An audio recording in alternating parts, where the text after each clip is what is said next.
Assalamualaikum warahmatullahi wabarakatuh.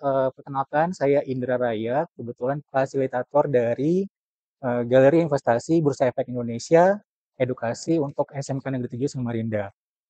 Pada siang hari ini, saya tidak sendiri, saya bersama dengan Mas Aldi dari Bursa Efek Indonesia, perwakilan kantor Balikpapan. Juga ada Kak Paras, salah satu fasilitator dari Galeri Investasi Bursa Efek Indonesia di SMK Negeri 7. Apa kabar, Mas Aldi, Kak Paras? Luar biasa bersemangat. Terima Alhamdulillah. kasih Mas Indra. Gimana kabarnya Mas Indra? Alhamdulillah baik. Nah, siang ini kami akan berbincang soal investasi dan gaya hidup. Semoga ada yang bisa dinikmati, semoga bisa ada yang dicerna, semoga nanti akan ada bisa yang jadi bermanfaat untuk kita dan juga untuk audiens yang menikmati konten pada siang hari ini. Boleh mungkin biar lebih gampang kita kenalkan diri dulu. Dimulai mungkin dari Pak Paparas. Muhammad Faras Raihan. Saya di SMK 7 itu sebagai fasilitator ya di Galeri Investasi SMK Negeri 7 Samarinda. Dan di SMK 7 sendiri saya juga mengajar di jurusan PJKT. Saya Aldi Labandaro, selaku trainer dari Bursa Efek Indonesia, kantor perwakilan Kalimantan Timur. Oke, eh, kita mungkin mulai dari latar belakang yang sama. Sama-sama mempelajari hal-hal investasi, sama-sama mungkin dari beberapa tahun lalu itu mencoba untuk punya saham. Investasi itu apa sih, Mas? Baik, terima kasih Mas Indra ya. Jadi kalau kita bicara tentang investasi, investasi itu intinya adalah pengorbanan, Hmm. Mas Indra. Pengorbanan yang kita lakukan hari ini untuk memperoleh manfaat di masa depan. Hmm. Gitu. Jadi dengan berinvestasi harapannya adalah kita bisa membawa pemasukan atau membawa aset gitu ya di masa depan yang bisa sangat membantu kita tuh dalam merencanakan kebutuhan-kebutuhan gitu. Ya, mungkin seperti itu kali Siap. definisinya ya. Oke. Apa pengorbanan yang Ya. kita lakukan hari ini untuk memperoleh manfaat di masa depan. Nah, pengorbanannya ini apa?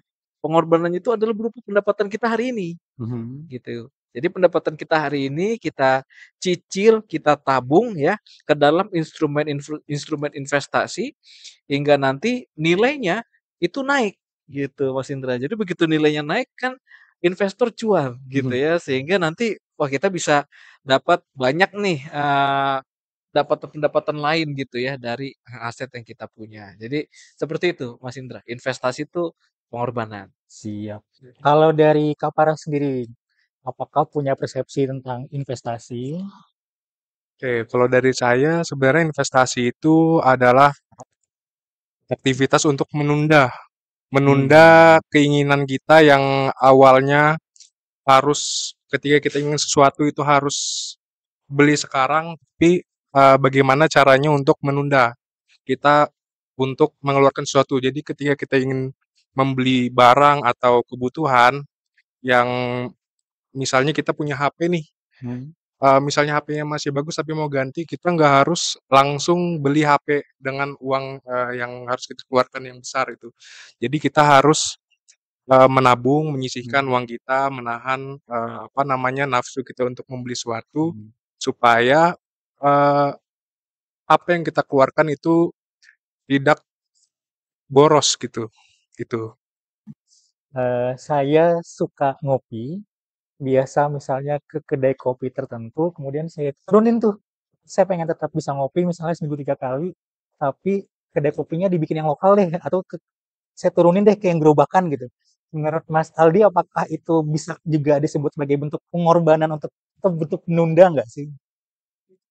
Baik, jadi setuju ya dengan Kak Paras kalau investasi itu kita menunda ya atau Hmm. berkorban. Hmm. Keinginan kita kan yang kita Hmm. korbankan Hmm. gitu.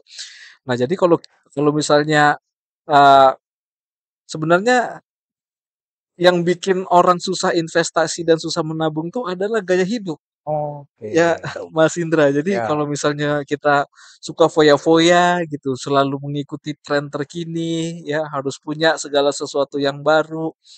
Itu mungkin dari luar kelihatannya bagus, tapi ternyata secara finansial itu bukan tindakan yang bijaksana gitu. Karena kita nggak punya tabungan, kita nggak punya aset, ya.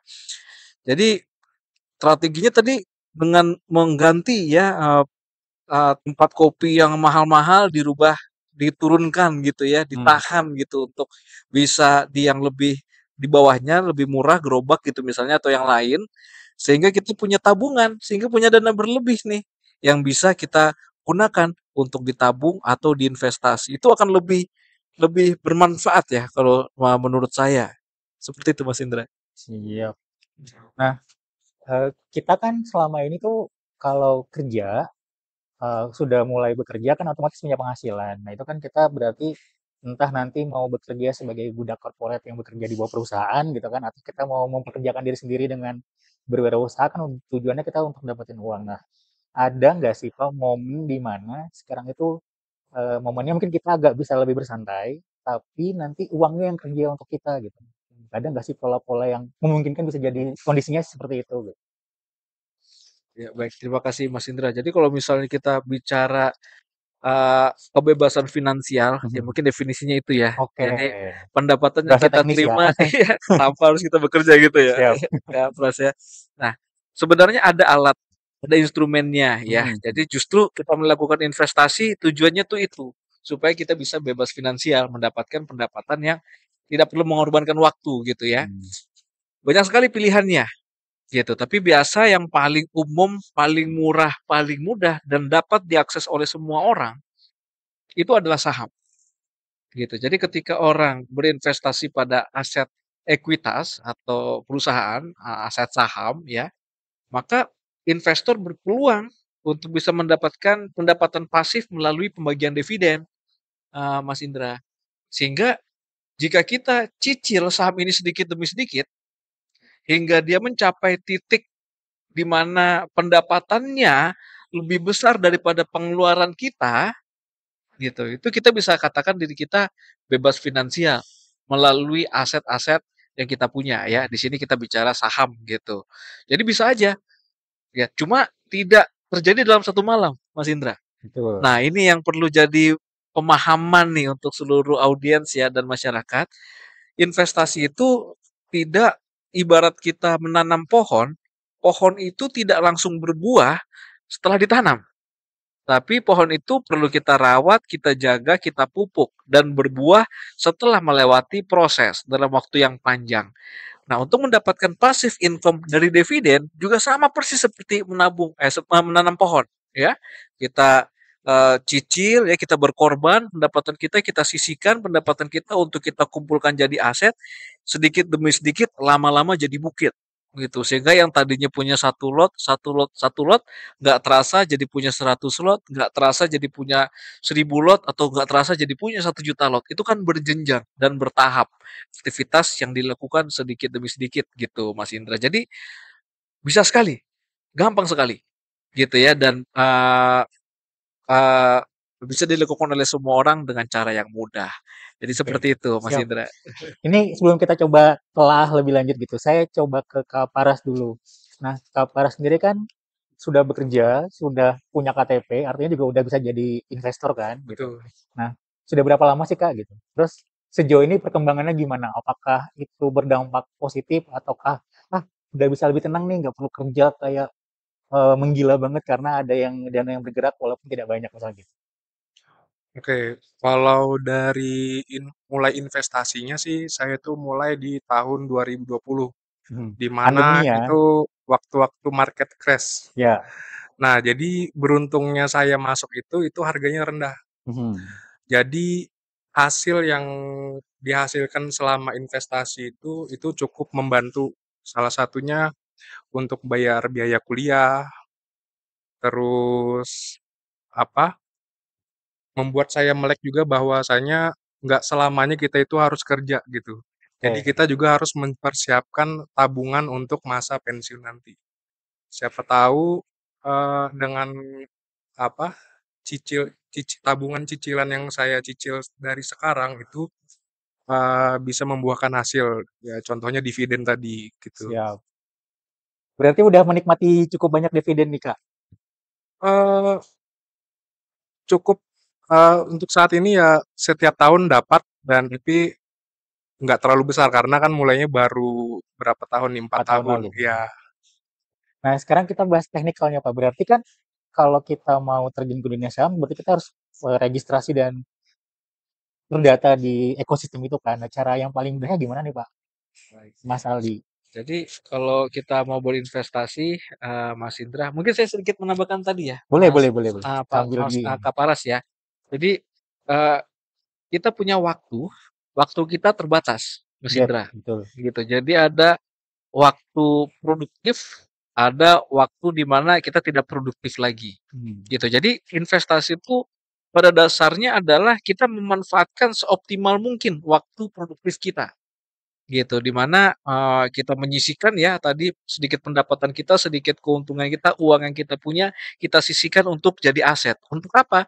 Untuk jaga-jaga supaya nanti begitu masuk fase non produktif, Hmm. kita punya eh, dana ya, kita punya itu pengganti alternatif gitu ya untuk membiayai kebutuhan kita gitu. Jadi penting sekali dilakukan, penting sekali kita memiliki aset dan memiliki pendapatan pasif ini ya selain dari pendapatan utama kita. Siap. Nah, caranya bagaimana? Teknisnya seperti Hmm. apa?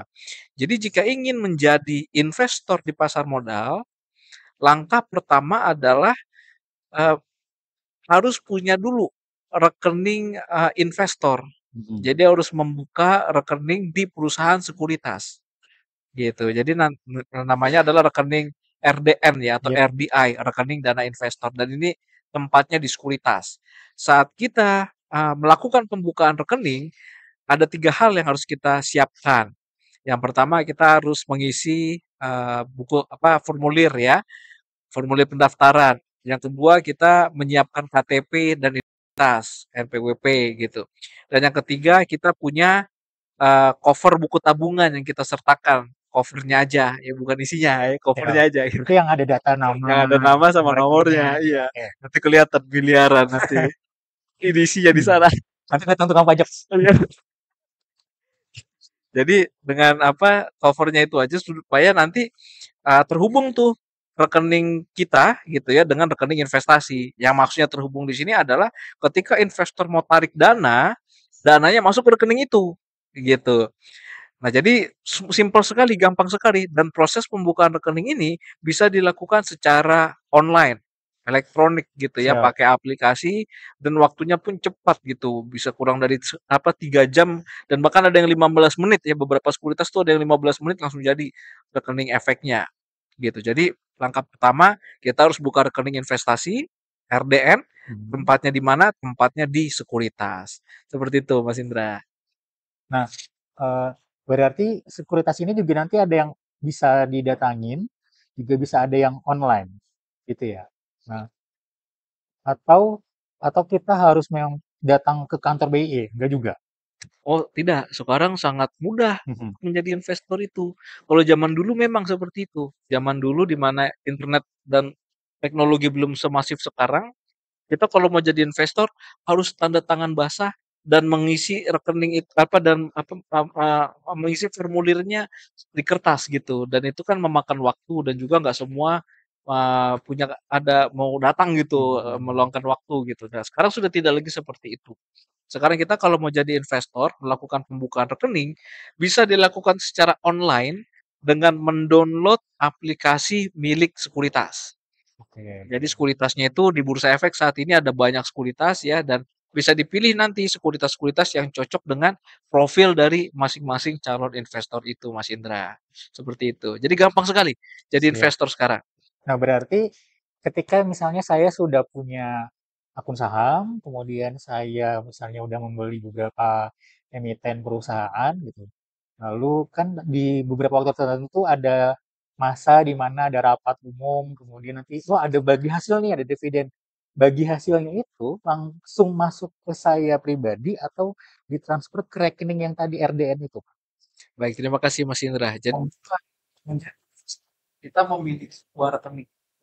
Rekening yang pertama ya rekening RDR, ya, rekening investasi ya. Mhm. Jadi rekening investasi ini ya aktivitasnya khusus untuk investasi, jual beli saham, atau surat berharga lain ya, reksadana dan sebagainya. Sehingga kalau investor itu dapat keuntungan, dapat dividen, dapat capital gain, itu akan tersimpan sementara di rekening investasinya. Itu nggak otomatis langsung pindah gitu. Jadi kalau misalnya kita tarik dananya, kita tinggal kasih sekuritas, kemudian kita withdraw, kita tarik dananya ya. Nah itu berpindah dari rekening sekuritas, rekening investasi ke rekening pribadi kita yang sendiri. Jadi punya one click ya untuk investor supaya terpisah Siap. kegiatan aktivitas sama mana yang juga investasi. Jadi lebih ke sini. Mas Aldi, kalau kita sudah jadi investor, ngebaca peredaran emiten yang banyak itu tuh gimana sih biar misalnya nih saya baru masuk, saya beli saham X atau emiten X, tiba-tiba nggak, besoknya langsung kayak, ih uangnya hilang nih gitu. Di pasar modal tidak sedikit itu masih ada dari saham uangnya langsung hilang nih dalam satu waktu di perusahaan sudah sebuah gitu ya tidak gitu ya jadi di perusahaan itu sistem tata laksana dan prosesnya itu sudah melalui apa yang sangat compliance gitu ya sangat comply dan akurat sehingga investor dan pelaku pasar itu dilindungi hak-haknya ya dilindungi hak. Nah mungkin kalau misalnya tips untuk bisa berinvestasi adalah investor tuh semakin kuat. Jadi kunci sukses investasi yang pertama investor bagaimana memilih perusahaan yang bagaimana memilih saham-saham yang benar-benar menguntungkan dan ini dia membagikan dividen. Karena nggak semua perusahaan mampu bagi dividen masih untuk bisa menghasilkan dividen perusahaan itu harus untung. Kalau mau untung dia harus kompetisi dia harus inovasi dia harus punya yang dipakai atau disuplai oleh masyarakat karena persaingan bisnis itu tinggi sehingga menghasilkan keuntungan ini sedikit gitu jadi investor harus bisa memilih harus bisa mengidentifikasi bahwa ini adalah perusahaan yang untung nih yang bisa kita simpan untuk kita simpan dan dia membagikan dividen jadi yang pertama dia harus tahu jadi perusahaan yang bagus, yang menguntungkan. Yang kedua adalah kapan bisnisnya, gitu. Jadi mungkin waktu yang terbaik, ya seperti kita berdagang gitu ya. Kalau kita mau membeli sesuatu, waktu yang terbaik adalah dia harganya murah. Kan waktu lagi naik-naiknya, kalau justru beli lagi naik-naiknya itu FOMO dan itu adalah perilaku yang perlu kita hindari saat menjadi investor. FOMO itu tidak baik gitu. Jadi beli perusahaan yang bagus di harga yang murah. Nah, kita punya pendekatannya nih, Mas Indra. Siap. Jadi di perusahaan modal, kalau kita ingin mengetahui perusahaan itu bagus atau enggak, kita menggunakan analisis fundamental, di mana kita melihat keuangan dari perusahaan-perusahaan tersebut. Gitu. Kalau untung atau rugi sebuah perusahaan, kan muncul datanya, angka-angkanya keuangan, gitu ya. Nah, jadi dengan membaca laporan keuangan, kita bisa menilai ini layak atau tidak perusahaan itu dibeli. Dan yang pendekatan yang kedua, mungkin apakah perusahaan ini harganya wajar atau tidak, mahal atau tidak, mahalan atau kemurahan, itu kita punya pendekatan namanya technical analysis. Di mana kita berbicara mengenai grafik gerakan harganya. Kita bicara bagaimana secara harga-harga saham ini diperdagangkan di bursa. Sehingga ketika dimunculkan grafik harganya, ada pola-pola yang muncul dan sering terjadi. Dan dia berulang. Ya. Sehingga ketika pola-pola ini muncul dalam sebuah grafik, ada kemungkinan kalau saham tersebut berada di harga yang atau saham tersebut berada di harga yang jadi analisis fundamental untuk tahu apakah saham itu bagus atau tidak. Analisis teknikal untuk mengetahui apakah harga saham itu wajar atau halal. Seperti itu. Wajar atau tidak wajar ya. Apakah FOMO atau harganya naik sangat tinggi gitu ya atau enggak rasional. Nah, itu kita bisa lihat dari grafik gerakan sahamnya. Itu. Siap, berarti sebenarnya untuk memulai menjadi seorang investor sebenarnya tidak terlalu rumit ya Pak. Terus berarti juga BI melalui kantor perwakilan di Balikpapan itu sebenarnya juga punya kegiatan-kegiatan edukasi buat kita misalnya sebagai orang awam itu buat tahu, oh ini secara teknikalnya begini gitu. Berarti harusnya ada kegiatan-kegiatan seperti itu ya, Pak? Jelas sekali, Oke. Mas Indra. Saat ini Boleh di-spill, Mas. jadi kami di Bursa Efek Indonesia Mhm. ini kewajiban memberi sosialisasi dan edukasi ke seluruh masyarakat di Kalimantan Timur. Jadi kita mengayomi orang-orang yang ingin belajar melalui program yang sudah yang ada di per kita ya. Jadi kita punya program yang namanya Sekolah Pasar Modal. Siap. Jadi Sekolah Pasar Modal ini adalah calon-calon investor diberikan pengetahuan seperti apa mekanisme ya, seperti apa peraturan dan seperti apa investasi di pasar modal. Dan kan setelah jadi investor, setelah akademiknya jadi, ya kita beri bimbingan selanjutnya, yaitu SPM level 2, sekolah pasar modal level 2, di mana kita memberikan edukasi lanjut berupa produk di pasar modal, berupa analisis teknikal, analisis fundamental. Dan juga kita tidak sendiri, Mas Indra, kita dibantu oleh perusahaan sekuritas, ya, di mana nanti pembukaan rekening investasinya dilakukan oleh perusahaan sekuritas, ya, dan nanti dan hal-hal lainnya yang berkaitan dengan akun itu akan dibantu ya sama perusahaan sekuritas. Dan nanti edukasinya pun berkelanjut antara bursa efek dan sekuritas. Gitu. Jadi investor nggak perlu khawatir akan ditinggal gitu ya, wah kita nggak bisa belajar nih.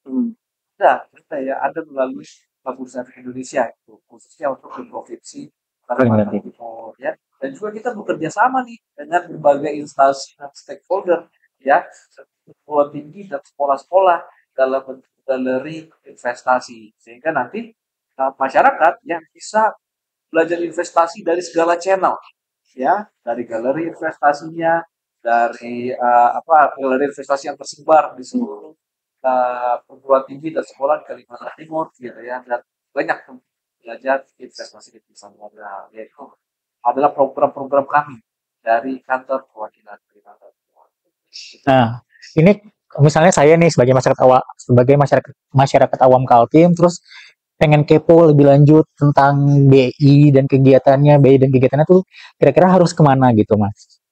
Luar biasa ya. Jadi bagi teman-teman masyarakat kebetulan domisilinya di Kalimantan Timur atau di luar Kalimantan Timur, jangan lupa untuk follow Instagram kami ya, IDX atau Bursa Efek Indonesia kantor perwakilan Kalimantan Timur di @idx_kaltim ya. Jadi sosial media kita, Instagram dan TikTok kita ya,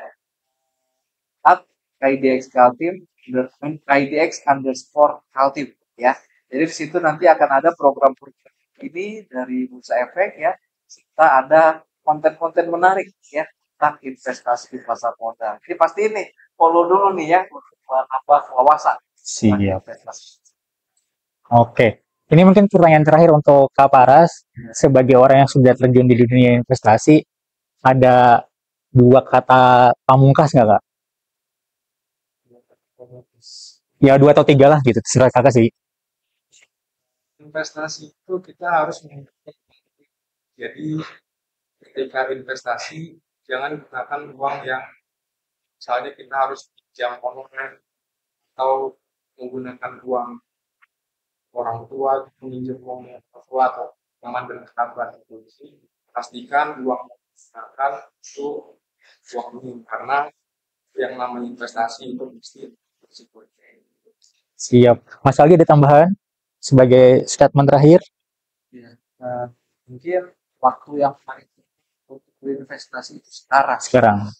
Jadi mulai mungkin besar efek compoundingnya. Siap. Efek itu ya. Investasi hal yang dilakukan sedikit sedikit ya, kemudian dia akan jadi sangat besar. Mungkin sedikit tips dari saya, jika kita mau memulai berinvestasi, mulai dari sekarang, mulai dari yang kecil dan diulang. Jadi kita punya kampanye 3P ini. Apa tuh, Pak? Ya. Siap. Jadi 3P itu singkat dari punya dan pantau. Jadi kita paham dulu bagaimana berinvestasi, kemudian kita punya saham-saham yang dan terakhir kita pantau investasi kita. Hal-hal ini kita akan lebih aware nih, ya kita akan lebih bisa berinvestasi dengan baik dan Siap. Oke, teman-teman, itu tadi adalah diskusi kami bertiga tentang investasi dan gaya hidup. Semoga punya sedikit apa ya insight ke teman-teman kalau kita punya uang jangan dihabisin hari ini nih, karena kita nggak tahu apa yang akan terjadi besok. Eh, Tadi juga sudah dipromosikan tentang akun dari IDEX Team, silakan di follow, dan teman-teman yang ada di SMK Negeri 7 Samarinda juga ketika ingin bertanya-tanya soal investasi bisa mengunjungi Galeri Investasi Bursa Efek Indonesia Edukasi di regional SMK Negeri 7 Samarinda. Sebelum saya akhiri, jangan lupa untuk like, komen, dan subscribe channel SMK Negeri 7 TV. Saya akhiri, thank you. Assalamualaikum warahmatullahi wabarakatuh. Terima kasih Mas Aldi, terima kasih Mas Faras. Jangan lupa ayo nabung saham.